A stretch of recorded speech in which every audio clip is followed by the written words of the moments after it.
దీర్ఘకాల వ్యాధులకు 20 ఏళ్ల అనుభవం ఉన్న అత్యుత్తమ హోమియోపతి వైద్యం మాస్టర్ హోమియోపతి.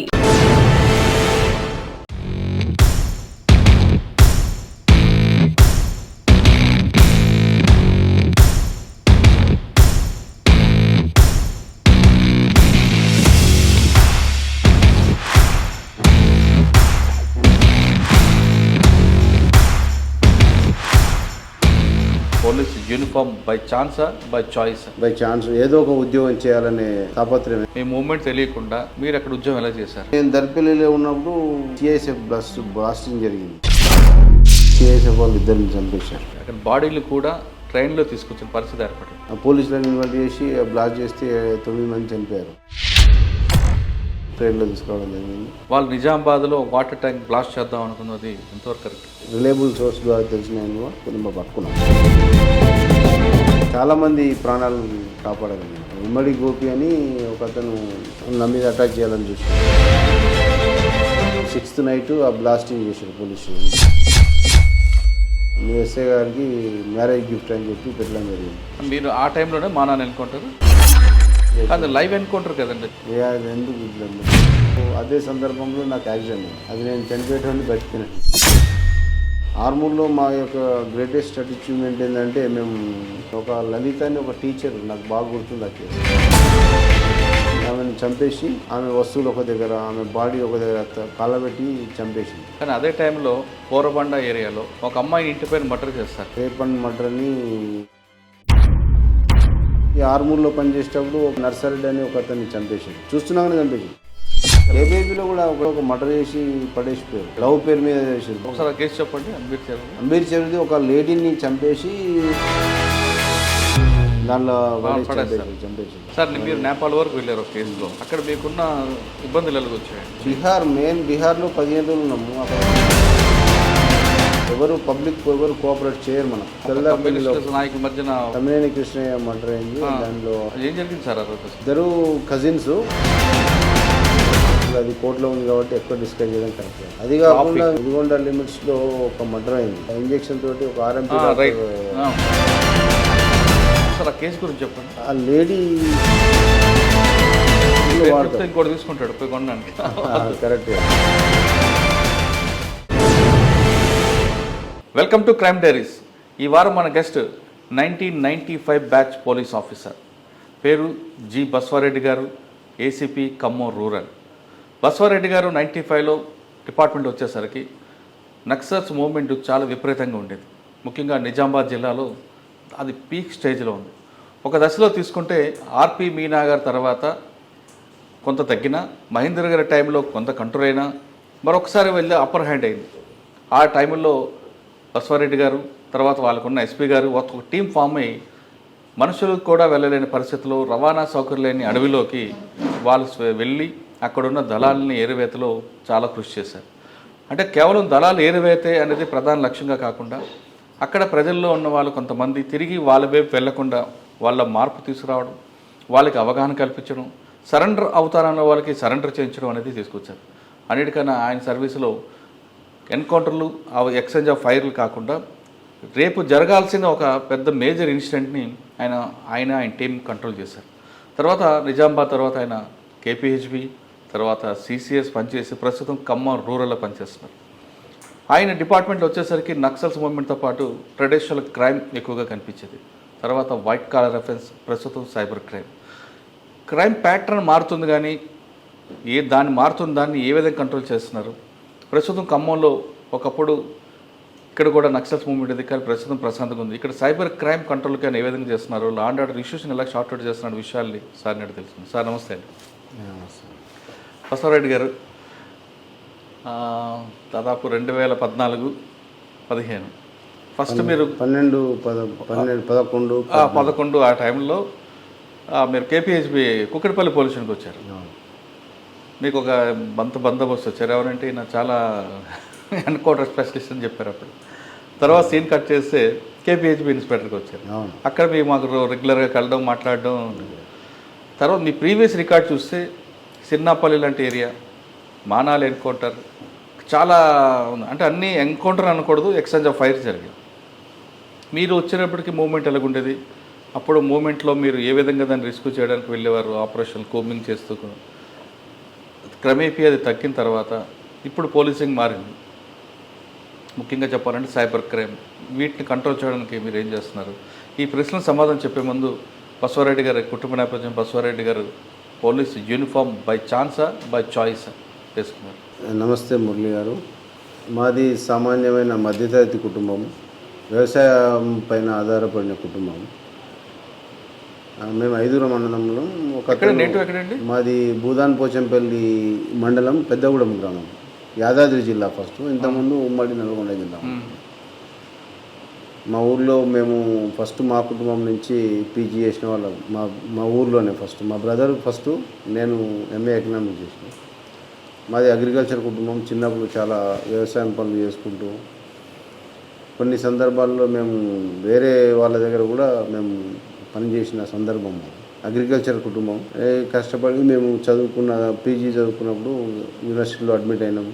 అక్కడి నుంచి బై ఛాన్స్ ఏదో ఒక ఉద్యోగం చేయాలనే తాపత్రయం. ఎందుకంటే వ్యవసాయం పైన ఇంతమంది ఆధారపడడం కష్టం.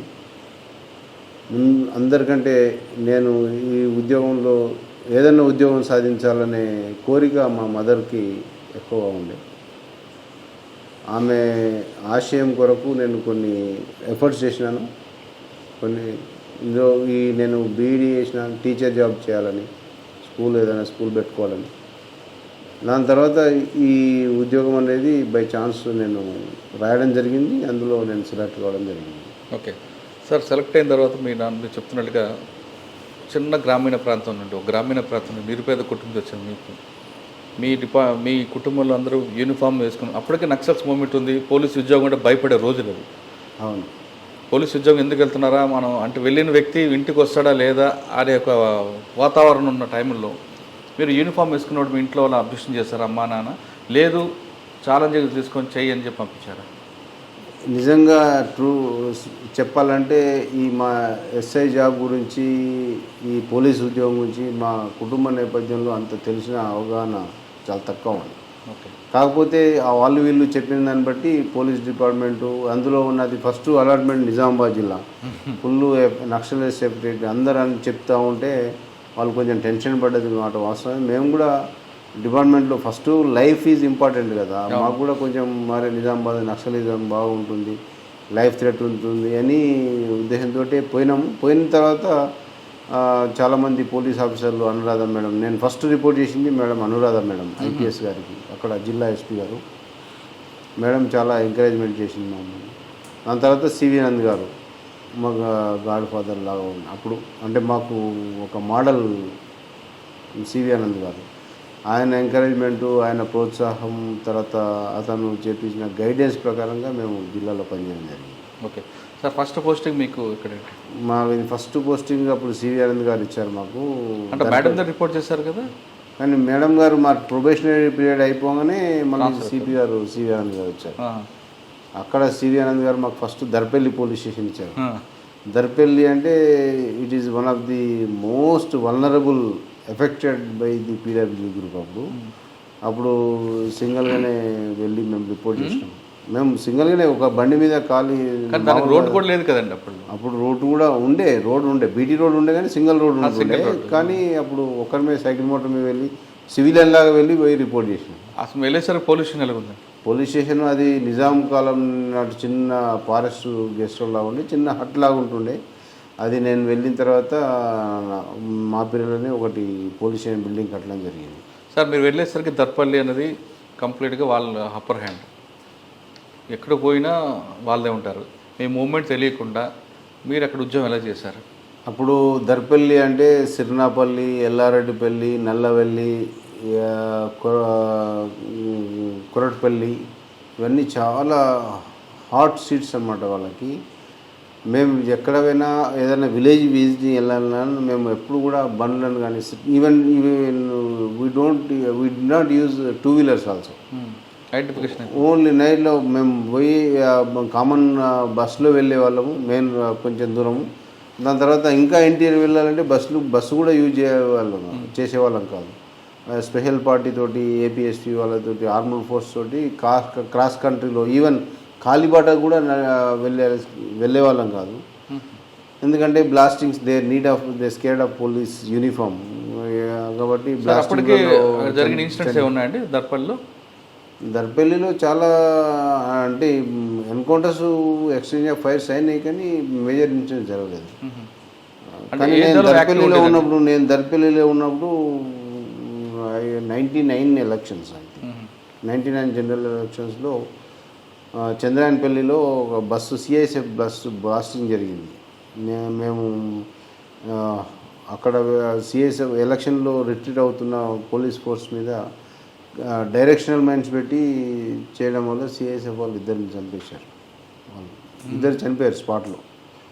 అది చాలా మిజరబుల్ ఇన్సిడెంట్ మాకు. అంటే ఏ దళం యాక్టివ్ ఉండేది మీకు? చిన్నపల్లి దళం మాకు బాగా అప్పుడు చాలామంది చేసేవాళ్ళు. సునీత అని దర్పల్లిలో నేను దాదాపు 20 నెలలు చేశాను. 20 నెలలు చేశాను. ఓకే. అంటే మీకు అక్కడ వెల్కమ్ ఎలా చెప్పారండి వాళ్ళు? ఇన్విటేషన్లు నడుస్తూ ఉంటాయి. ఛాలెంజ్ చేసినారు మమ్మల్ని రక్కీ చేసినారు. చాలా వరకు మేము రక్కీ చేసారు, ఎఫర్ట్స్ కూడా చేశారు. కానీ మేము మా మూమెంట్ అనేది నోన్ మూమెంట్ కాకుండా సడన్ సర్ప్రైజ్ మూమెంట్, ఒక రొటీన్ మూమెంట్ కాకుండా మా జాగ్రత్తలు మేము తీసుకునే వాళ్ళం. అలా బతికిపోయింది. అక్కడ గంగన్న అనే వ్యక్తి ఇప్పుడు ఎదురాడు మీకు? గంగన్న ఆయన ఇందల్వాయి గన్నారం విలేజ్ అతను. ఈ చాలాసార్లు మా మీద రక్కీ చేశాడు మమ్మల్ని. గంగన్న మన గోపి అని ఒకతను ఉండే, గంగన్న ఫ్రమ్ ఇందల్వాయి, గన్నారం డిచ్పల్లి మండలం. అవును సార్. అక్కడ సిర్నాపల్లి విలేజ్ అదొక గడి. అక్కడ ఏం జరిగిందండి? మీరు అందరూ వెళ్ళారు, ఒక మావోయిస్ట్ మీటింగ్ అవుతుంది, నక్సల్స్ మీటింగ్ అవుతుందని. మీరు వెళ్ళేసరికి అక్కడ వెళ్ళడం పెద్ద కష్టం. వెళ్ళిన తర్వాత ఒక ఇష్యూ జరిగింది, తర్వాత ఎక్స్చేంజ్ ఆఫ్ ఫైర్ జరిగింది. అక్కడ బాడీలు కూడా ట్రైన్లో తీసుకొచ్చిన పరిస్థితి ఏర్పడింది. అది ఏ విలేజ్ అయినా సరే అక్కడ బాగా అప్పుడు ఎక్స్ట్రీమిస్ట్ ప్రాబల్య ప్రాంతము. మాకు ఇన్ఫర్మేషన్ వచ్చేది పబ్లిక్ నాన్ కోఆపరేటివ్. ఒకటేమో పోలీసుల మీద అంతకుముందు చేసిన ఎస్ఐలు కానీ పోలీస్ ఆఫీసర్లు కానీ సత్సంబంధం పెట్టుకోకపోవడం ఒకటి.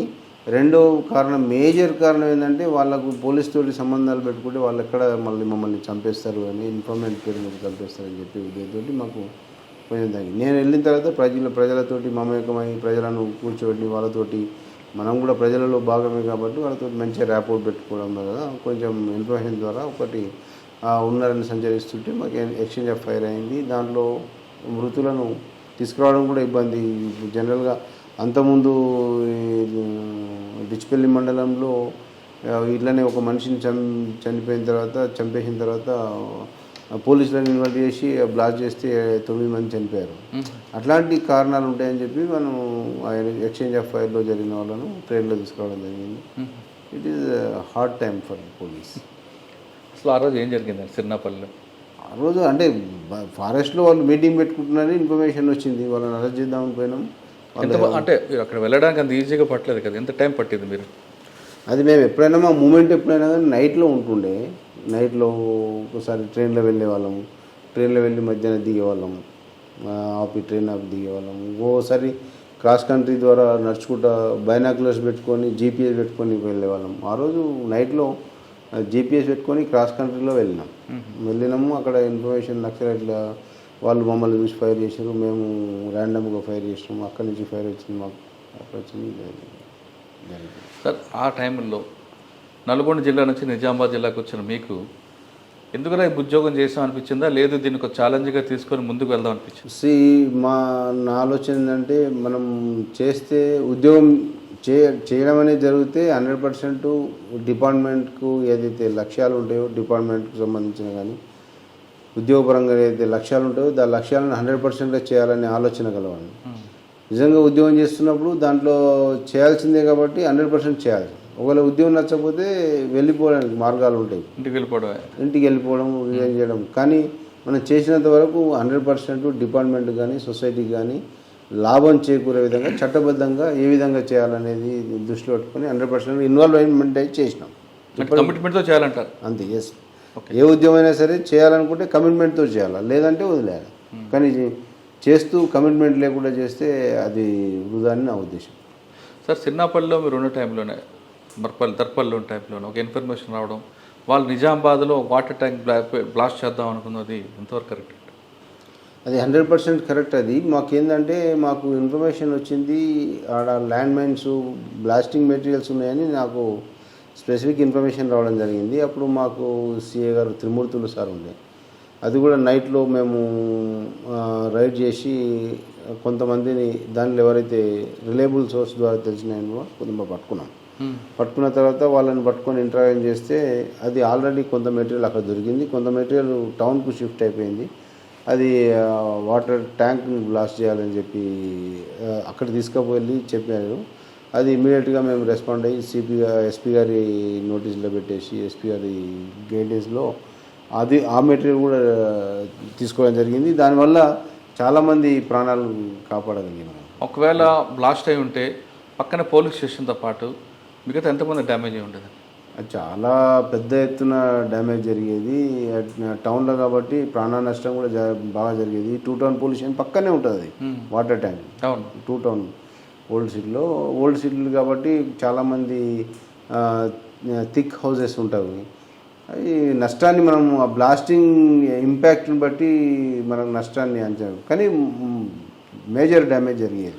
సార్ అక్కడ ఆ ఇష్యూను మీరు చాలా సింపుల్గా నీట్గా షార్ట్అవుట్ చేశారు. మేజర్ ఇష్యూ కాకుండా తను మొదట్లోనే మీరు చేశారు. అంటే వాళ్ళ కన్ఫ్యూషన్లో ఏం చెప్పారండి? ఎందుకు అంటే పబ్లిక్ డ్యామేజ్ చేయడం వాళ్ళ ఇంటెన్షన్ కాదు కదా. ఇప్పుడు 2 టౌన్ పోలీస్ స్టేషన్ ఒకటి లక్ష్యం, 2 టౌన్ పోలీస్ స్టేషన్. అదేవిధంగా పబ్లిక్ను కూడా డ్యామేజ్ చేస్తే పబ్లిక్ పోలీస్ ఇమేజ్ తగ్గిపోతుంది, పోలీసుల పైన వ్యతిరేకత వస్తుందని వాళ్ళ మెయిన్ ఇంటెన్షన్. పోలీసులు కూడా టార్గెట్ అక్కడ 2 టౌన్ పోలీస్ స్టేషన్ పక్కనే ఉంటుంది కాబట్టి ఆ ట్యాంకు పోలీసులను కూడా టార్గెట్ చేసిందని మాకు అనిపించింది. సార్ ఆ తర్వాత ఎక్కడికి వచ్చారండి? మర్పల్లి తర్వాత? దర్పల్లి తర్వాత మళ్ళీ నేను డిచ్పల్లికి వచ్చాను. అప్పుడు అది శ్రీనివాస్ గారు నాకు మళ్ళీ డిచ్పల్లి పోలీస్ స్టేషన్కి ఇచ్చారు. ఆ డిచ్పల్లిలో కూడా దాదాపు 2 ఇయర్స్ చేశాను. అక్కడ మీకు మెమరబుల్ ఏముందండి? అంటే అక్కడ మా మెమరబుల్ మా police station under construction police station blast చేయడం జరిగింది. అది కూడా దట్టు నా మ్యారేజ్ డే రోజే. ఇమ్మడి గోపి అని ఒక అతను ఉన్నాడు, అతను నన్ను చాలాసార్లు నా మీద అటాక్ చేయాలని చూసిండు. అది మా మూమెంట్ చాలా అబ్రప్ట్ ఉంటుంది, అన్అఫిషియల్ అన్ప్రెసిడెంట్ అని అనుకోకుండా జరిగిన మూమెంట్ కాబట్టి చాలాసార్లు అతను దొరకలేదు. దాని మూలంగా కక్ష తీసుకోవాలని చెప్పి అప్పుడు బెటాలియన్ పక్కన ఒక కొత్త పోలీస్ స్టేషన్ కడతా ఉన్నాను. అది March 7, 1999 మ్యారేజ్ జరుగుతూ ఉంటే అదే రోజు 6th నైట్ ఆ బ్లాస్టింగ్ చేశారు పోలీస్ స్టేషన్. మీ పెళ్ళి జరుగుతుందా? నెక్స్ట్ డేనే మ్యారేజ్ నాది. అదే రోజు నైట్ వేసి గోడ మీద మీ ఎస్ఐ గారికి మ్యారేజ్ గిఫ్ట్ అని చెప్పి పెట్టడం జరిగింది. అది చూసి మా బంధువులు అని చాలా భయభ్రాంతులకు గురైపోయారు. ఇప్పుడు మ్యారేజ్ గిఫ్ట్ మీ ఎస్ఐ గారికి అని గోడ మీద రాసి బ్లాస్ట్ చేశారు. మరి మీ వైఫ్ ఏమన్నా? అది రాసిన తర్వాత బ్లాస్ట్ చేసిన తర్వాత పెట్టిపోయారు. అవును మేడం, మీ వైఫ్ ఏమన్నారు? తర్వాత మీ అత్తగారు చెప్పలేం కదా, తర్వాత తెలిసింది. అది మేము ఎవరికి చెప్పలేదు. అది ఆ నోట ఈ నోట తెలిసి కొంచెం ఏమన్నారు ఆవిడ? భయపడ్డారు. ఏంటి వాళ్ళకి అమాయకులు వాళ్ళకి ఏం తెలుసు. ఓకే సార్, మీరు అక్కడ దర్పల్లో చేస్తున్నప్పుడు మా నాన్న ఎన్కౌంటర్ ఏం జరిగింది? కాదు, అది అప్పుడు కదా, అక్కడ తర్వాత కమ్మర్పల్లి పోలీస్ స్టేషన్. ఓకే, ఇక్కడ తర్వాత ఎక్కడికి వచ్చారు మీరు? డిచ్పల్లి తర్వాత 3 టౌన్కి వచ్చాను. అంటే మ్యారేజ్ గిఫ్ట్ తీసుకొని 3 టౌన్కి వచ్చాను. అది డిచ్పల్లిలో కూడా ఒకటి మేజర్ ఒక దగ్గర మేజర్ ఎన్కౌంటర్ అయింది, లోలం ఎన్కౌంటర్ అని. ఏది లోలం? ఏం జరిగిందండి? అది కూడా ఎక్స్చేంజ్ అయిపోయారు. మేము ఇన్ఫర్మేషన్ మీద అరెస్ట్ చేద్దాం పోతే మా మీద అటాక్ జరిగింది. అక్కడ ఒక నలుగురు చనిపోయారు ఎక్స్చేంజ్ అయిపోయారు. దాని తర్వాత వ్యక్తి ఉన్నాడా? అతను ఇప్పుడు సరెండర్ అయ్యాడు. ఇప్పుడు ఆయన పొలిటికల్ రాజకీయంలో తిరుగుతాను. అవునా? ఏం పేరు? ఆయన కూడా సరెండర్. ఇమ్మడి గోపి. ఓకే, ఇప్పుడు నిజామాబాద్లో ఉన్నాడు ఆయన. ఓకే, తర్వాత సార్ అతన్ని అని సస్పెక్ట్ చేస్తున్నాను. అతని పేరు సార్. డిచ్పల్లి తర్వాత ఎక్కడికి వచ్చారు? డిచ్పల్లి తర్వాత 3 టౌన్కి వచ్చాను. 3 టౌన్లో దాదాపు 3 సంవత్సరాలు చేసినాను. అది ప్లెయిన్ ఏరియా అనుకుంటాం, కానీ అక్కడ కూడా మూమెంట్ ఉంటుందండి. త్రీ టౌన్లో అస్సలు ఈ ఎక్స్మిస్ ఏరియాలను ఎక్స్మిస్ ప్రాబల్యం ఉండదు. షెల్టర్కి ఎక్కువ తీసుకునేవారు కదా. అది కూడా అది మేము రేరే స్టాప్ అకేషన్లో మాకు దొరికింది అట్లా. కాకపోతే అక్కడ రౌడీజం బాగా, త్రీ టౌన్ ఏరియాలో రౌడీజం బాగుంటుంది. ఓకే, రౌడీజం చాలా ఉంటుండే. దాన్ని నేను మా సిపి గారి గైడెన్స్ వల్ల రౌడీజం కూడా మొత్తం. ఎవరండి అప్పుడు ఎస్పీ? అప్పుడు ఎస్పీ గారు రవిశంకర్ అయ్యన్నారు గారు. రవిశంకర్ అయ్యన్నారు బాగా పెద్ద ఎత్తున కంట్రోల్ చేసినాం. అంటే ఒకవైపు హెడ్ క్వార్టర్ అవతలేమో మావోయిస్ట్ ఎఫెక్ట్, ఇక్కడనేమో రౌడీజం బాగా. అంటే ఆ ముసుగులో వీళ్ళందరూ రారు అని రెచ్చిపోయేవారా?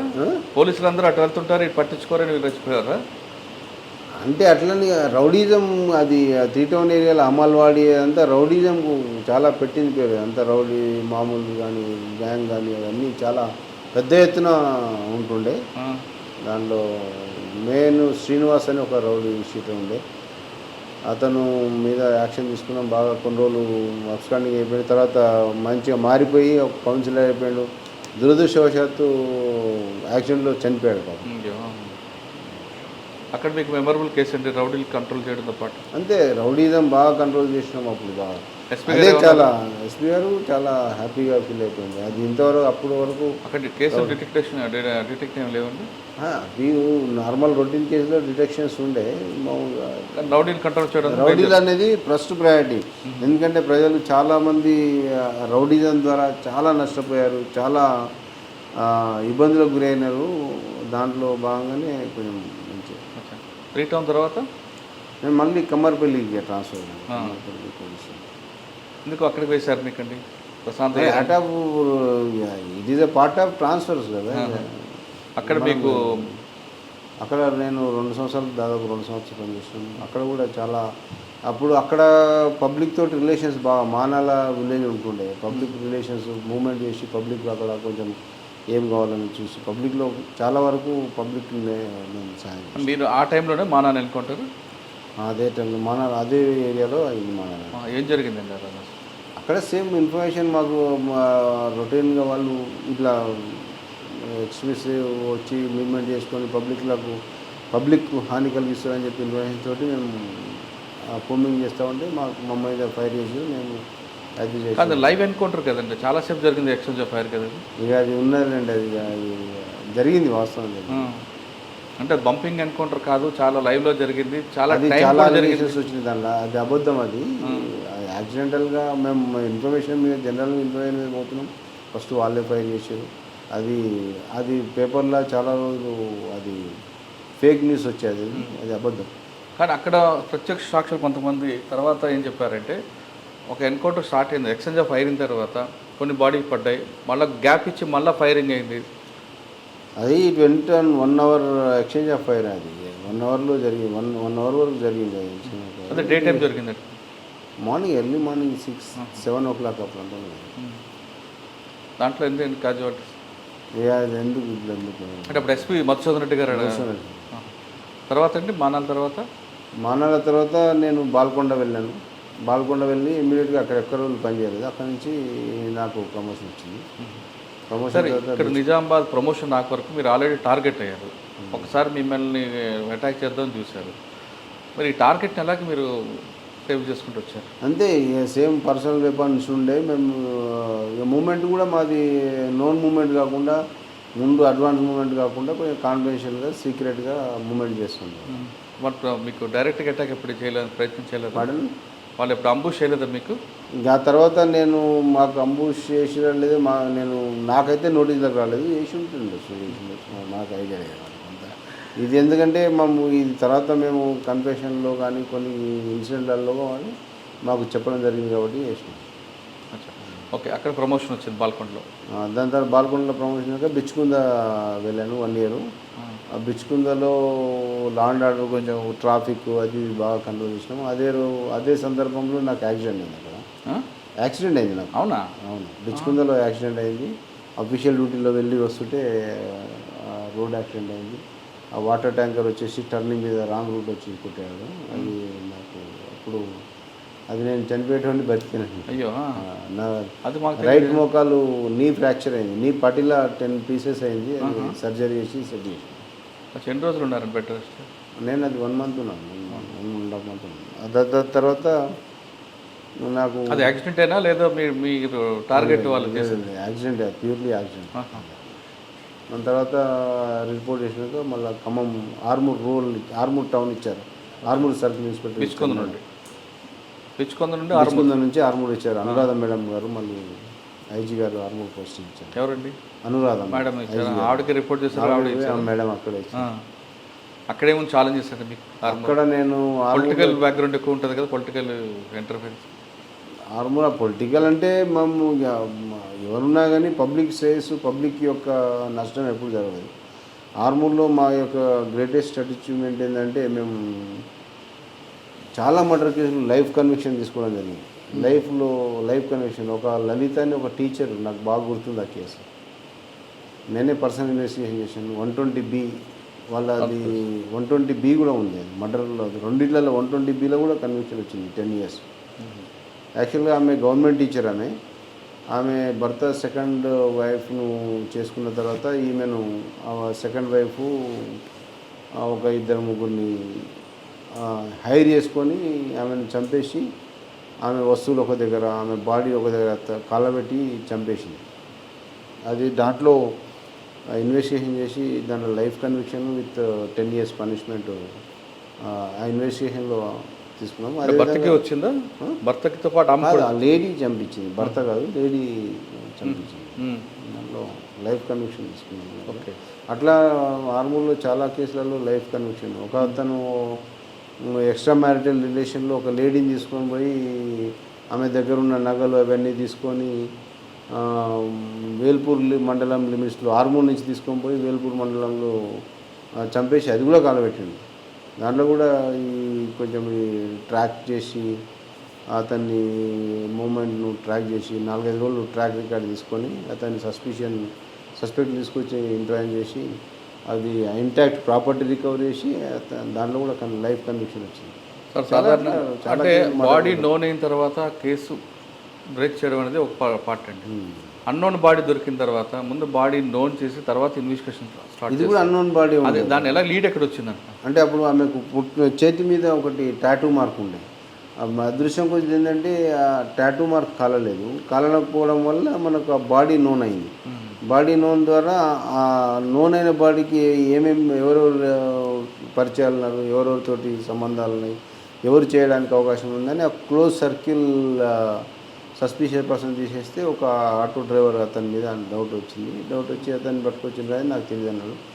అయితే అతని అంతకంటే ముందు అతని ట్రాక్ రికార్డ్ మొత్తం మేము ఎంక్వైరీ చేసినాము. అతను స్టేట్మెంట్లో ఒకటి చెప్తున్నాడు, అతని మూమెంట్ అంతా ఒకటి ఉంది కాబట్టి అతనే అని మాకు ఖచ్చితమైన ఇన్ఫర్మేషన్ ఉండడం వల్ల మేము అతన్ని కొంచెం ఇంటరాక్ట్ చేస్తే ఆ ఇంటరాక్షన్లో బయటకు లిటరల్గా గోల్డ్ ఆర్నమెంట్స్ కూడా దాంట్లో కన్విక్షన్ కూడా లైఫ్ వచ్చింది. అంటే కేసులు ఇన్వెస్టిగేట్ చేయడం, అరెస్ట్ చేయడం కాదు కానీ కన్విక్షన్ రావడం ఒక గ్రేట్. అప్పుడే మీకు సాటిస్ఫాక్షన్ ఉంటుంది. Right sir. తర్వాత ఎక్కడికి వచ్చారు ఆర్మూర్ తర్వాత? దాని తర్వాత ఆర్మూర్లో చాలా ప్రాపర్టీ అఫెన్స్లు డిటెక్ట్ చేసినాం మేము. ఒకసారి బోధన్లో మీకు ఐడియా ఉంటుంది, బోధన్లో ఒక కపుల్ని చంపేసినారు. అవును, dacoity. Bodhan CI Manohar sir ఉండే. ఎవరండి? మనోహర్ గారు ఉండే. నేను అప్పుడు ఆర్మూర్లో ఉండండి. అప్పుడు ఈ నాందేడ్ గ్యాంగ్ ఏదో అనుకున్నారు కదా, పార్సీ గ్యాంగ్. అప్పుడు అంతా జిల్లాలో నేను ఈ దొంగల గురించి ట్రాకింగ్ అదంతా నేను చేస్తుంటే ఆర్మూర్లో మొత్తం జిల్లా మొత్తం అప్పుడు నేను బాగా ట్రాక్ చేస్తుంటే దాంట్లో సెల్ ఫోన్ ఎత్తుకుపోయింది. దానివల్ల ఒక క్లూ వచ్చింది. ఆ క్లూ ద్వారా మేము అక్కడ సింధ్ టవర్ కింద, మహారాష్ట్ర సింధ్ టవర్ కింద లొకేషన్ వస్తే దాదాపు ఒక 15 రోజులు మేము అక్కడ రక్కీ చేసినాం. ఆ ఇన్ఫర్మేంట్ కూడా మేము అంటే అప్పుడు ఇన్ఫర్మేషన్ సిస్టమ్ డెవలప్ చేసుకున్న వాళ్ళం. ఒక ఇన్ఫర్మేంట్కి ఒక బండి కొనిచ్చినాం అప్పుడు తిరగడానికి. ఆ టైంలోనే 45,000 పెట్టుకో మనోహర్ సిఐ గారు మేము అంత బండి కొనిచ్చి అతని ద్వారా ఇన్ఫర్మేషన్ కలెక్ట్ చేసినాము. కానీ అది పెద్ద డేంజరస్ గ్యాంగ్, పెద్ద బల్యాలు అవన్నీ ఉంటుండే. అవి వాళ్ళంతా సింధు మా ఊళ్ళో ఉండేవాళ్ళు కాదు. వాళ్ళు పెద్ద చెట్టు కింద ముఖం వేసుకొని 4-5 కుటుంబాలు ఈ దొంగతనాల మీద బతికేవాళ్ళు.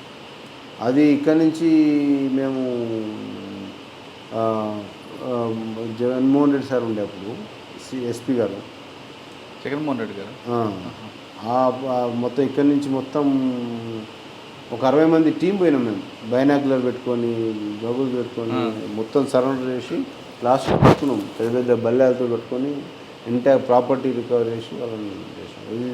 That will have more satisfaction. అట్లాంటివి చాలా. ఇంకొకటి నిర్మల్లో ఒక గ్యాంగ్ పట్టుకున్నాం డెకాయిటీ కేసులలో, అట్లా కూడా. అంటే మీకు ఆర్మూరు మంచి కేసులు కనిపిస్తున్నాయి. ఆర్మూరు అంటే మావోయిస్ట్ అఫెక్టెడ్ చేయడం కన్నా దీనికి మీకు ఎక్కువ అంటే శిక్షలు పడడం అంటే అది ఒక యాంగిల్, ఇది ఒక యాంగిల్. అంటే అదే చెప్తాను నేను. మనం ఏ ఉద్యోగం చేస్తున్నాం, ఎక్కడ చేస్తున్నాము, దాని యొక్క ప్రయారిటీస్ ఏందని, ఆ ప్రయారిటీస్ మీద 100% కన్విక్షన్ తోటి చేయాలి. కన్విక్షన్ తోటి అంటే అరెస్ట్ చేసి కాకుండా దాన్ని కన్విక్షన్ యాంగిల్లో ఇన్వెస్టిగేషన్ చేయాలి. కన్విక్షన్ అంటే మనం ఒక ఒక కమిట్మెంట్ తోటి చేయడం, ప్యాషనేట్ తోటి చేయాలి. ఆర్మూర్ తర్వాత నేను అక్కడి నుంచి సైబరాబాద్ ట్రాన్స్ఫర్ అయిపోయినాను. సనత్ నగర్ చేశాను.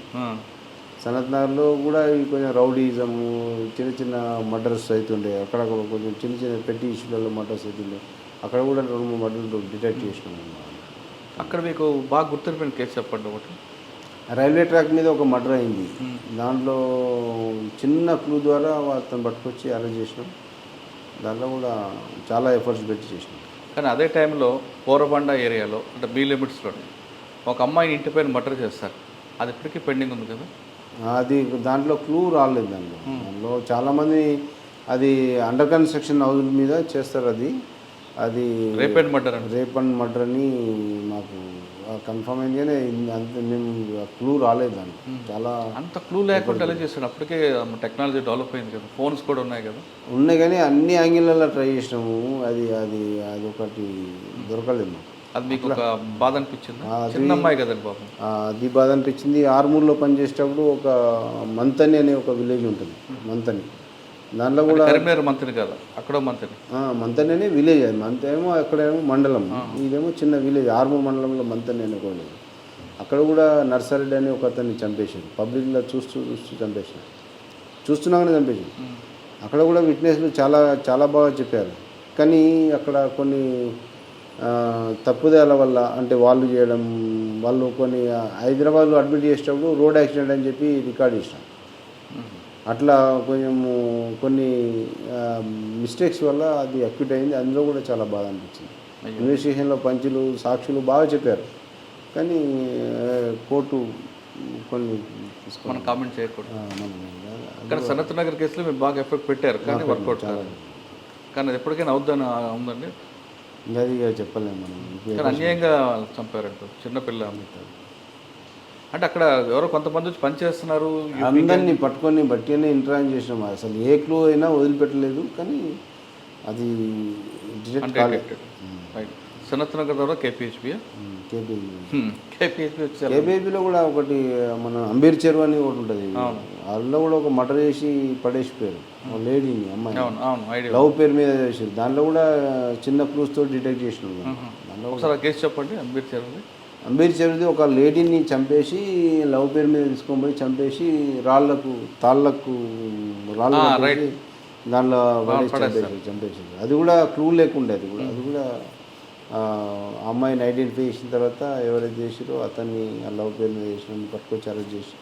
అది కూడా పెద్ద. ఇంకేమన్నాండి కేపీహెచ్బి రౌడీజం? లవ్ బాబు ఇక మన ఇందిరమ్మ కాలనీలో కూడా ఒక మర్డర్ జరిగింది. అది కూడా ఎక్స్ట్రా మ్యారిటల్ రిలేషన్స్ జరిగింది. అది కూడా రౌడీజం అక్కడ కొంచెం తక్కువనే జరిగింది. ఎక్కువగా మీకు ఛాలెంజ్ ఏమొచ్చిందండి కేపీహెచ్బి? ఎందుకంటే అక్కడ రకరకాల కమ్యూనిటీస్, రకరకాల రాష్ట్రాలు. ప్రాపర్టీ అఫెన్సెస్, దానిలో మెయిన్ ప్రాపర్టీ అఫెన్సెస్ మాకు చాలా ఛాలెంజింగ్. కేపీహెచ్బిలో మాకు చాలా పెద్ద ఎత్తున సక్సెస్ అయిందంటే స్నాచింగ్ కేసులలో ఒక దాదాపు 50 స్నాచింగ్ కేసులు డిటెక్ట్ చేసినాం. కానీ చాలా స్నాచింగ్ చాలా కదా, చాలా జరిగేది. ప్రాపర్టీ ప్రోన్ ఏరియా అది. ప్రాపర్టీ కేసెస్ బాగా రిపోర్ట్ అవుతుండే. ఒక ఎలక్ట్రీషియను రోజు కూకట్పల్లిలో వచ్చి పనిచేస్తూ ఉండేవాడు, పోలీసులో పనిచేస్తూ ఉండేవాడు. అతను ఇంకొక అతను పట్టుకొని ఒక దాదాపు 60-70 స్నాచింగ్ చేసిండు. అతను అతను ఒక చిన్న ఫోన్ క్లూ ద్వారా మేము పట్టుకొని అతన్ని అరెస్ట్ చేసినాం. దాదాపు 40-50 కేసులు స్నాచింగ్ డిటెక్ట్ చేసినాం. అది చాలా సార్ ఆ టైంలోనే ఇరానీ గ్యాంగ్ ఒకటి వచ్చేది, పల్సర్ బైక్ వేసుకొని MH14 అనే నెంబర్ రాసుకుంటూ స్నాచింగ్లు చేస్తారు వసంత్ నగర్ కాలనీ, KPHB, నిజాంపేట రోడ్లో. మీరు అది వర్కౌట్ చేశారు అప్పుడు? అవి చాలా కొన్ని కేసులు డిటెక్ట్ అయినాయి, కొన్ని కేసులు డిటెక్ట్ కాలేదు. చేసిన వర్క్ అదే ఆ టైంలోనే ఒక బ్యాంకు ₹1,00,00,000 బ్యాంకు ATM అమౌంట్ ఒకటి దొరికింది. అది కూడా డిటెక్ట్ చేసాం. రాయలసీమ కర్నూలు పోయి పట్టుకొచ్చినాం. బ్యాంక్ ఏటీఎంలో పెడతా అని చెప్పి ఏటీఎం నుంచి డబ్బులు దొంగతనం చేసినారు. పెట్టకుండా పెట్టిన దొంగతనం చేసిన అది కూడా డిటెక్ట్ చేసాం. KPHBలో కూడా మీకు కన్విక్షన్ రేట్ ఉందా? KPHBలో కూడా కన్విక్షన్ రేట్ మా KPHBలో మీరు 2.5 years చేస్తున్నట్టు. 2 years తర్వాత అండి దాని తర్వాత టాస్క్ ఫోర్స్ చేసినాం. టాస్క్ ఫోర్స్ SOT గచ్చిబౌలి అంటే ఆనంద్ గారు ఆ టైం అనుకుంటారు. సివి ఆనంద్ గారు. ఆ టైంలో మాకు పెద్ద అచీవ్మెంట్ ఏంటంటే ఒకటి చిప్స్, ఒకటి పెట్రోల్ బంక్లలో మ్యానిపులేటెడ్ చిప్స్ ఒకటి పెద్ద ఎత్తున చేసాం. మోసం బయట పెట్టినాం. మియాపూర్లో అటాక్ చేశారు. మియాపూర్లో కాదు, చాలా దాదాపు ఎట్ ఏ టైం ఒక 15-20 బంకులు ఇన్ఫర్మేషన్ మీద ఎట్ ఏ టైం రైడ్ చేసినాం. అప్పుడు గోవర్ధన్ రెడ్డి గారు ఉండే, సివి ఆనంద్ గారు మాకు సిపి గారు ఉండే. అది పెద్ద ఎత్తున ప్రజలను అవేర్నెస్ చేయడం జరిగింది. ఆ చిప్ పెడితే మనం ఎంత కావాలంటే అంత ఆన్లైన్ రిమోట్ బటన్ ఉంటుండే. ఎంత అంటే అంతనే మనకు ఎలా చేసేవాడు అంటే చెప్పు. ఒక చిప్ అనేది దాంట్లో ఒకటి టెండింగ్ మిషన్లో పెడుతుండే, టెల్లర్ మిషన్లో పెడుతుండే. పెట్టేసి అది దానికి రిమోట్ కంట్రోల్ ఉంటుండే.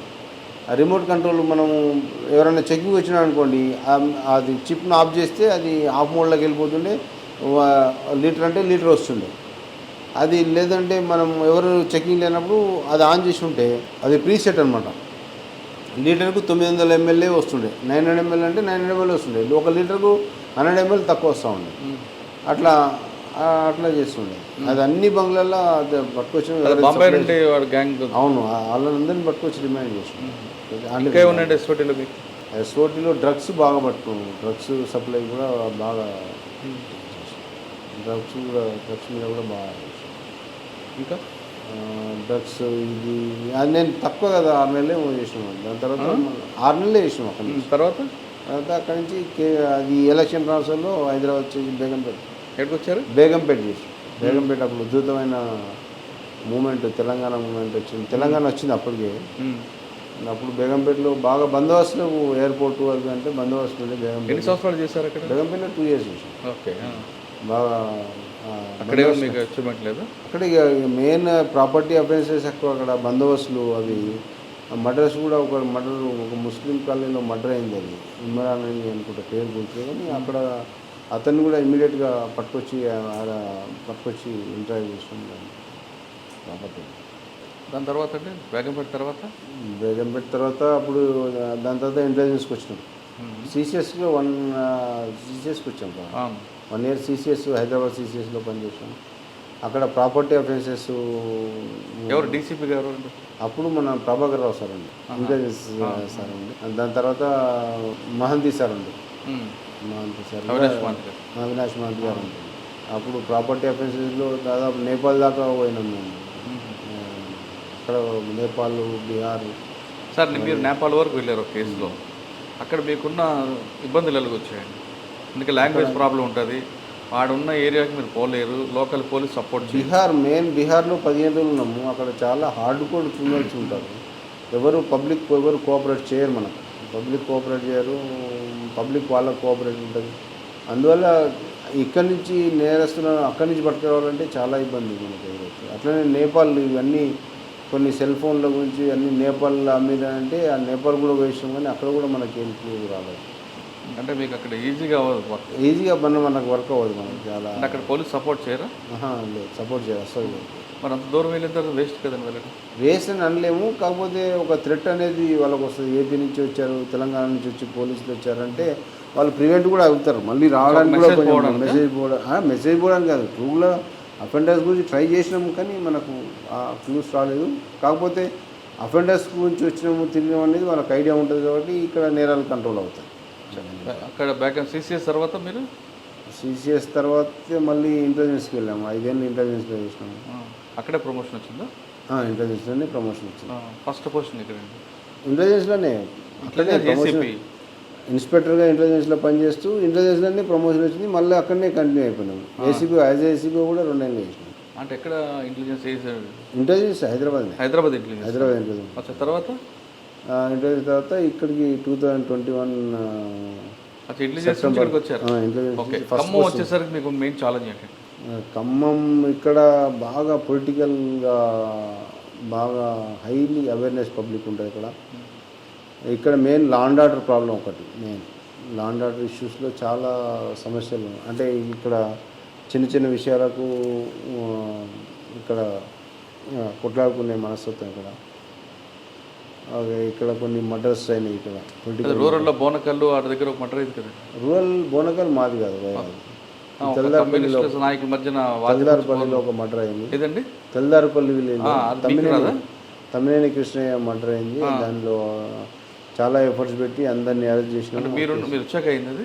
నేను వచ్చింది. అది ఏం జరిగింది సార్? ఆ రోజు కమ్యూనిస్టులు వాళ్ళ కుటుంబాల మధ్యన ఇద్దరు అన్నదమ్ములే కదా? ఇద్దరు కజిన్స్, ఇద్దరు అన్నదమ్ములు. వాళ్ళ మెయిన్ వాళ్ళ రాజకీయమైన ప్రాబల్యం కొరకు, రాజకీయమైన కారణాలతోటి, కుటుంబాల కారణాలతోటి, రకరకాల కారణాలు చాలా ఉన్నాయి. దాంట్లో అందరినీ అరెస్ట్ చేయడం జరిగింది. అందరినీ మీద ఛార్జ్ జరిగింది. అందులో మెయిన్ ప్రధానంగా ఒక వ్యక్తి పేరు వినిపిస్తుంది. ఆయన పేరు ఉందా, లేదంటే కావాలని ఆయన పేరు పెట్టారా? కోటేశ్వరరావు పేరు ఆయన మెయిన్ అతని పేరు మీద ఉంది. ఇన్వెస్టిగేషన్లో కూడా అతని అంటే ఆయన పేరు వచ్చింది, కానీ తమ్మినేని వీరభద్రం గారి దగ్గర నుంచి చేయించారంటే అప్పుడు అదే అబద్ధం అండి. ఇన్వెస్టిగేషన్లో రాలేదు. అంటే వీళ్ళిద్దరి మధ్యన ఇష్యూస్లో జరిగింది. అది రాజకీయమైన తగదులు. ఇప్పుడు అది కోర్టులో ఉంది కాబట్టి ఎక్కువ డిస్కస్ చేయడం కరెక్ట్ కాదు. ఓకే సార్, ఇంకా మీకు రౌడీజం అది కాకుండా ఇంకొకటి మనం ముదిగొండ లిమిట్స్లో ఒక మర్డర్ అయింది. అది ఒకటి ఇంజెక్షన్, సూది మందు ఇంజెక్షన్ తోటి ఒక ఆర్ఎంపీ, అది చాలా కొత్త ఎంఓ కదండి. కొత్త ఎంఓ లిఫ్ట్ పేరు మీద అడిగి, అది కూడా ఇల్లిసిట్ రిలేషనే. ఎందుకు చేశాడంటే అసలు? ఎక్స్ట్రా మ్యారిటల్ రిలేషన్ ద్వారా చేయడం జరిగింది. అది ఆలోచన. ఒకసారి ఆ కేసు గురించి చెప్పండి. ఆ లేడీ ఏదైతే డిసీజ్ ఉందో ఆ లేడీ తోటి ఆర్ఎంపీ డాక్టర్ ఉన్నాడు ఒకతను. అతను ఆర్ఎంపీ డాక్టర్ అంటే అతని తోటి ఈమెకు డిసీజ్ వైఫ్కి ఇల్లిసిట్ రిలేషన్ ఉంది. ఇతన్ని అడ్డు తొలగించుకోవాలనే ఉద్దేశంతో వాళ్ళు ఈ ఒక మెడిసిన్ మత్తు మందు ఉంటుంది, పేరు నేను చెప్తాను. దాన్ని ఇంజెక్ట్ చేసి లిఫ్ట్ పేరు మీద అడిగి దాన్ని ఇంజెక్ట్ చేయడం వల్ల అది జనరల్గా మత్తు మందు అనేది ఒక డోస్ ఇవ్వాలి ఉంటుంది, సర్టెన్ డోస్ ఇవ్వాలా. అంటే డిసీజ్ని బట్టి ఆపరేషన్ థియేటర్లో వాడతారు. అది దాని ఆపరేషన్ థియేటర్లో వాడతారు. ఇంకోటి తీసుకుంటాడు పోయి కొనడానికి. కరెక్టే. అయితే అది ఆపరేషన్ సర్జరీ అప్పుడు వాడతారు. మెయిన్గా అనస్థీషియన్ వాడతారు. అది దాని యొక్క సర్జరీని బట్టి ఎంత డోస్ ఇవ్వాలా, డోస్ ఇచ్చినాక కూడా మనం హాస్పిటల్లో కూడా డోస్ ఇచ్చిన తర్వాత ఆక్సిజన్ పెట్టకపోతే అక్కడ కూడా నువ్వు మినిమం డోస్ ఇచ్చినా కానీ ఆక్సిజన్ సప్లై అయిపోతే చనిపోతారు. దానివల్ల ఏంటంటే మజిల్స్ అన్నీ ఓవర్ రిలాక్స్ అయిపోతాయి. రిలాక్స్ అవ్వడం వల్ల ఆక్సిజన్ అందదు బాడీకి, అట్లా చనిపోతారు. అది ఇతన్ని చంపాలనే ఉద్దేశంతో ఆ ఇంజెక్షన్ తీసుకొని లిఫ్ట్ అడిగి ఆ లిఫ్ట్ పేరు మీద అతన్ని చంపేయడం జరిగింది. అది ఇంజెక్షన్ ఇచ్చి చంపేయడం జరిగింది. అది వితిన్ 24 hours ఇచ్చిన తర్వాత ఆయన పడిపోతూ పలానా వ్యక్తి లిఫ్ట్ ఎక్కాడని చెప్తాడు కదా. అట్లా కాదు, అట్లే పలానా వ్యక్తి అని నేను చెప్పలేను. మనకు వచ్చిన ఇన్ఫర్మేషన్ ప్రకారంగా లిఫ్ట్ ఎక్కి ఎవరో లిఫ్ట్ అడిగి నాకు ఏదో ఇంజెక్షన్ ఇచ్చారని చెప్తాడు. అయితే అది అక్కడ ఇంజెక్షన్ కూడా అక్కడ దొరుకుతుంది, స్పాట్లో దొరుకుతుంది మాకు. కానీ ఎవరనేది తెలియదు మనకు. దానివల్ల ఇది డిసీడ్ ఎవరనేది బట్టి ఆ ఏ ఊరు ఏం కదా అనేది ఆ డిసీడ్ ఊరిని బట్టి డిసీజ్ టు అక్యూడ్ వెళ్ళినాము. డిసీజ్ టు అక్యూడ్ వెళ్ళినాము. దాంట్లో కొన్ని ఇంపార్టెంట్ క్లూస్ వల్ల మేము పట్టుకొని, అందులో భార్య ఇన్వాల్వ్మెంట్ ఉంది. తర్వాత అతని పారామోరు, ఆమె పారామోరు, అతను ఇద్దరిని రిమాండ్. అయితే నా దానిలో 5 రిమైండ్ చేసి. కానీ అంతకుముందు ఎవరినో లిఫ్ట్ అడిగితే వీడు కాదని ఆపేవాడు కదండి. అవును, అంతకుముందు కూడా అడిగాడు. అతను కాదని చెప్పి, అతను పర్టికులర్స్ కాదని చెప్పి అతను వదిలేసి మళ్ళీ నేను ఇటు వెళ్తా అని చెప్పి మళ్ళీ అతను వదిలేసి, అది కూడా ఎవిడెన్స్ వచ్చింది. అది కూడా మాకు ఇప్పుడు ఆ చాలా కేసు ఏ దశలో ఉందండి? ఛార్జ్ షీట్ వేసిన కోర్టులో నడుస్తుంది. కోర్టులో ట్రయల్ ఉంది. సరే, కాకుండా సైబర్ క్రైమ్ మీరు ట్రెడిషనల్ చూశారు, వైట్ కాలర్ చూశారు, సిసిఎస్లో సైబర్ క్రైమ్. ఖమ్మంలో సైబర్ క్రైమ్ దూరలేదు. ఏ తరహా కేసులు వస్తాయి? సైబర్ క్రైమ్ అంటే మెయిన్ ఇప్పుడు దేశంలో ఉన్న క్రైమ్స్ అన్నీ ఒకటే రకంగా ఉంటాయి. సైబర్ క్రైమ్కు డిఫరెంట్ ఒకటే వాళ్ళను చదువుకున్న వాళ్ళను జనరల్గా ఈ చీటింగ్ అనేది చదువుకున్న వాళ్ళని చేస్తారు. అది ఇక్కడ చదువుకున్న వాళ్ళను ఆశ పేరు మీద చేసే ఒక మీకు లాటరీలో ఒక 30 లక్షల బండి లాటరీ తగిలింది అని చెప్పి దానికి మ్యాచింగ్ అమౌంట్ 30 లక్షలు ఇవ్వాలా, 30,000 ఇవ్వాలని చెప్పి ఉద్దేశంతో అట్లా, లేదా మీ ఉద్యోగం వచ్చింది దానికి ఇంత ప్రాసెస్ ఫీజు కట్టాలని, లేకపోతే మీకు లాటరీలో 1 కోటి రూపాయలు వచ్చినాయి దానిలో ప్రాసెస్ ఫీజు ఇట్లా కట్టాలని, లేకపోతే మీకు జాబ్ ఆఫర్ వచ్చింది అని, ఇట్లా డిఫరెంట్ నమ్మించి కారణాలతో నమ్మించి మోసం చేయడం జరుగుతుంది. అది ఎన్నిసార్లు మేము అవేర్నెస్ ఇక్కడ వాళ్ళు ఎక్కడి నుంచో బీహారు లేకపోతే వేరే కంట్రీల నుంచి కూడా కొంత మోసం జరుగుతుంది. మేము అవేర్నెస్ మీటింగ్స్ ఎక్కువ పెట్టడం జరుగుతాం. అవేర్నెస్ మీటింగ్ ద్వారా చాలా వరకు ఇట్లాంటి నేరాలను అదుపు చేయడం జరిగింది. ఇంకా ఖమ్మంలో మీ అచీవ్మెంట్ ఏముందండి? ఖమ్మంలో అచీవ్మెంట్ అంటే మొన్న 2 మర్డర్ కేసులు, చాలా ఇంపార్టెంట్ మర్డర్ కేసులు, ఇంకా కొన్ని పోక్సో కేసులు అరెస్ట్ చేసాము. ప్రాపర్టీ అఫెన్సెస్, డెకాయిటీ కేసులు, రాబరీ కేసులు కూడా చాలా డిటెక్ట్ చేసినాం. సార్, సాధారణంగా మీరు పోలీస్ డిపార్ట్మెంట్ వచ్చేసరికి పోలీసులు అంటే ప్రజలకి కొంత భయంతో కూడిన గౌరవం 2 ఉండేవి. పోలీసు వస్తున్నారంటే మాట్లాడడం అని ఇలా మర్యాద రెస్పెక్ట్ చేయాలి. ఇది క్రమేపీ అది తిరిగి తగ్గుతూ వస్తుంది. పోలీస్ అంటే ఒక లెక్కలేనితనం, ఒక విచ్చలవిడితనంగా మాట్లాడడం, పోలీసు అంటే ఏ మాత్రం గౌరవం లేకుండా ఉంటారు. ఈ సిచ్యువేషన్ చూస్తున్నప్పుడు ఏమనిపిస్తుంటుంది? ఎందుకు వచ్చా అంటుందా, లేదా కాముగా ఉద్యోగం చేసి బయటపడతా అనిపిస్తుంటుంది? అట్లనేం లేదు. నేను ఫస్ట్ చెప్పాను, వాళ్ళు డిపార్ట్మెంట్లో ఉన్న రోజులు కన్విక్షన్ తోటి అంటే కమిట్మెంట్ తోటి చేయడం అనేది మా కరెక్ట్ సార్. మీరు కమిట్మెంట్ చేసిన అయితే దీనిలో ఏమైందంటే ఇప్పుడు రాను చట్టాలపైన ప్రజలకు ఒక అవగాహన రావడం జరిగింది. చట్టాల ద్వారా చట్టాల్లో ఉన్న లొసుగులపైన ఎక్కువ అవగాహన వేసుకున్నారు. చట్టంలో ఉన్న ఇంపార్టెన్స్ తెలుసుకోకుండా చట్టంలో ఉన్న లొసుగులను ఏర్పాటు చేసుకొని కొంతమంది విచ్చలవిడితనం చేస్తున్నారు. దాన్ని చట్ట ప్రకారంగా ఏ విధంగా చేయాలనేది పోలీసుల యొక్క ఎఫిషియన్సీని బట్టి ఉంటుంది. ఇప్పుడు మనం ఇంతకుముందు లా అండ్ ఆర్డర్ అంటే ఏదో కొట్టడం, తిట్టడం, లేకపోతే ఇంట్రాక్షన్ చేయడం, లేకపోతే పోలీసులకు వచ్చి అట్లా చేసి భయంతో ఉండవు. కానీ ఇప్పుడు అట్లా కాదు. చాలా సోషల్ మీడియా అయిపోయింది. కోర్టులు ఇంటర్వెన్షను, హ్యూమన్ రైట్స్, తర్వాత కొన్ని సంఘాలు, స్వచ్ఛంద సంఘాలు, ఇట్లాంటి పోలీసులలో లేని, చట్టంలో లేని పనులు నిర్వహించే ఉద్దేశంతో అవన్నీ తగ్గించడం జరిగింది. కాకపోతే చట్టం ద్వారా ఏ విధంగా కంట్రోల్ చేయాలనేది మేము పోలీసుల మీద ఇప్పుడు పోలీసులు కాన్సన్ట్రేట్ చేయాల్సిన అంశం. దాన్ని బట్టి చట్టం ద్వారా నేరాలను కంట్రోల్ చేయాలి. కన్విక్షన్ అనుకోండి, లేకపోతే బైండ్ ఓవర్స్ కానీ, కన్విక్షన్స్ కానీ, లేకపోతే పీడీ యాక్ట్లు కానీ, నేరస్తుల మీద పీడీ యాక్ట్లు కానీ, ఇట్లాంటి కేసులు పెట్టడం వల్ల నేరాలను కంట్రోల్ చేయడానికి ప్రయత్నం చేస్తాం. సార్, మీరు డిపార్ట్మెంట్లో వచ్చేసరికి మూమెంట్ ఉంది, కానీ ఒక డ్యూటీగా వచ్చారు, కమిట్మెంట్గా పనిచేస్తూ వచ్చారు. ఇప్పుడు ఈ సంవత్సరం వచ్చేసరికి అంటే క్రమేపీ మూమెంట్ తగ్గిపోయింది. ఇప్పుడు పోలీస్ ఉద్యోగం అంటే ఒక బ్యాంక్ ఉద్యోగంలాగా భావిస్తూ కొంతమంది వస్తుంటారు. మీరు చేసినప్పుడు 24/7 యూనిఫామ్ ఉండేది కాదు, దినదిన గండం భోజనం ఉందా లేదా అనేది కాదు, కుటుంబాలకు దూరంగా మీరు ఉండేవారు. ఆ విధంగా మీలాంటి కమిట్మెంట్ ఆఫీసర్లు అందరూ చేయబట్టి ఈరోజు మూమెంట్ అనేది పూర్తిగా కాకపోయినా తగ్గింది. ఇప్పుడు వస్తున్న వాళ్ళు ఫ్రీగా ఉంది కాబట్టి వాళ్ళు ఇందులోకి వచ్చి డబ్బులు సంపాదిద్దామా అనే భావంతో వచ్చే వాళ్ళకి మీరు ఇచ్చే మెసేజ్ ఏంటి? ఇది సొసైటీ మనము పురాతన కాలాల నుంచి చూస్తున్నాము. ఒక్కొక్క కాలానికి, ఒక్కొక్క యుగానికి ఒక్కొక్క ప్రయారిటీ ఉంటుంది ప్రభుత్వానికి. అది కాలాన్ని బట్టి మారుతూ ఉంటుంది.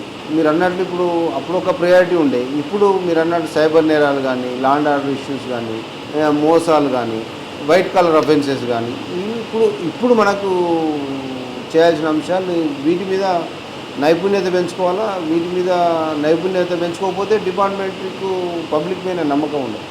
మీరు అన్నట్టు కొత్త వచ్చిన వాళ్ళంతా ఈ విషయాలపైన నైపుణ్యం సంపాదించుకొని దీని మీద ప్రయత్నం చేస్తే డిపార్ట్మెంట్కు మంచి పేరు ఉంటుంది.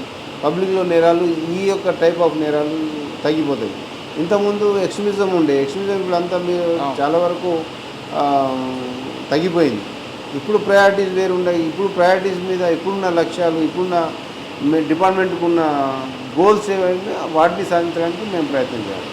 పోలీస్ డిపార్ట్మెంట్ రండి, కానీ పరిస్థితులకు అనుగుణంగా జరుగుతున్న సమస్యలపై ఎక్కువ ఫోకస్ చేస్తే ప్రజలు మీకు హర్షిస్తారంటున్నారు బసవరెడ్డి గారు.